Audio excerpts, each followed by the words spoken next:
Oh, a fly. Okay, never mind. Hello everyone, my name is Kirill and you are on the AutoAdviser channel. Today in the studio I have a power steering rack and a super Lego model to help me demonstrate how everything works here. The purpose of the power steering is very simple. This device helps us to turn the steering wheel without much effort. I think many of you know that there are cars with no power steering. So in those cars, steering a wheel is pretty hard and very uncomfortable while actively driving. Now about the device.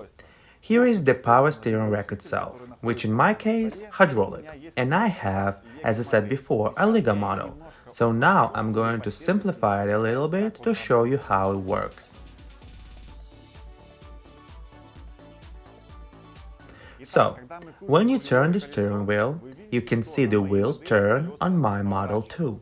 The steering wheel, through a shaft, is connected to a gear that's called pinion, which in turn is hooked with a rack like this. And when the pinion rotates, the rack moves. And with the help of the levers and rods, the so-called steering tie rods, the power is transferred to the wheels and the wheels are turned. Now about the actual steering power. I'm going to turn my Lego model vertically and now it looks like an actual hydraulic power steering. This is where the shaft is mounted. It's going up, and here the steering wheel is attached, and when we turn the steering wheel, like here, this rotation is passed through the shaft here to the pinion and then to the steering rack. And when I turn the wheel, this rack is moving, the same is here.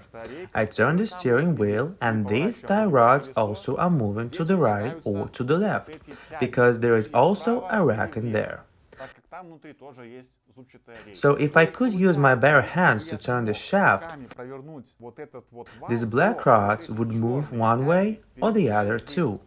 These rods pull our wheels to the sides directly. But you can see that the black rods on the Lego model are represented by this gray long rack. Here it is, from left to right. There is an interesting thing about these rods. I can rotate them with some applied force. This is due to the fact that, as you remember, the wheel itself is mounted on a suspension, so while you drive over bumps or potholes, the wheel can make these movements. This rod allows the wheel to move in this direction and at the same time retains the ability to turn it. The same is applied to this right rod too. So that's it. I showed you how the steering mechanism works when it's got a rack and a pinion. But you could ask, where is the power in this power steering? What makes it easier to turn the wheel? Right, nothing. I'm going to install it now.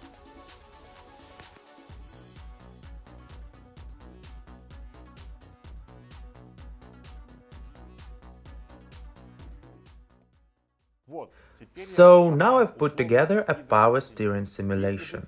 To be precise, it's not hydraulic power steering, it's pneumatic. The thing is, there is a fluid circulating in a hydraulic power steering, so there is a hydra attachment to the term. In my own system, there is no liquid, but air, so it is a pneumatic system. And so the mechanism here is very simple. There is a pump. Here it is. It looks like a bicycle pump. If I pump it, it creates air pressure. Next, through the black tube, the pressure goes to the rotary valve. It's here. Two white wires come out of this rotary valve. I think it doesn't matter I call them white when they gray. You get me. They go to the chambers. It is this yellow thing. And one of these chambers will be pressurized depending on which way you're trying to turn.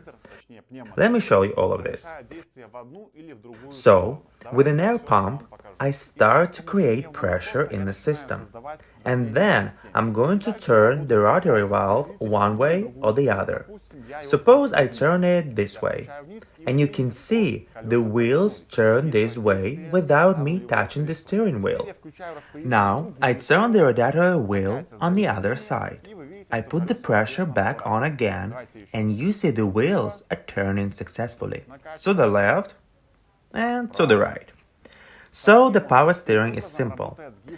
There is a pump that pumps, in this case of a hydraulic power steering, a special fluid, and there is chambers with a piston inside. Depending on which chamber cavity is pressurized, the rack moves either one way or the other. And as for this model, the hydraulic cylinder is here, this gray shiny color. From here, the pressure goes either one way or the other. So if the pressure is applied through this tube, the rack is moving to the right, and if through this, everything moves to the left.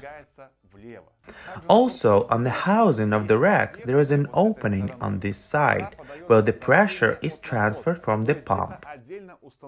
This pump is constantly rotating from the engine, creates pressure, and this pressure is brought here into the housing of the power rack, and depending on which way we turn the steering wheel, this or this chamber opens and the rack moves. And now the question, how in a real hydraulic power steering, pressure switches from one side to the other? Remember, I showed you on my model, down or up. How does this mechanism work in a real power rack? Fly, kill this fly. Inside the housing distributor, there is a very important part, which is called torsion shaft. It is inside here. I will show at this black part. It is inside there. This shaft has a certain pliability. It can be slightly twisted under the pressure, like this.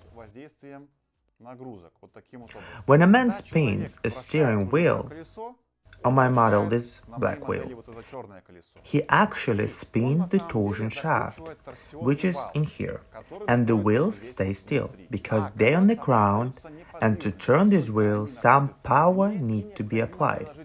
But let's put it in simple terms. When a person turns the steering wheel, which is up here, he's basically spinning this little torsion shaft, which is in this case here. And when this torsion shaft rotates, a special valve, which opens up a cavity inside here.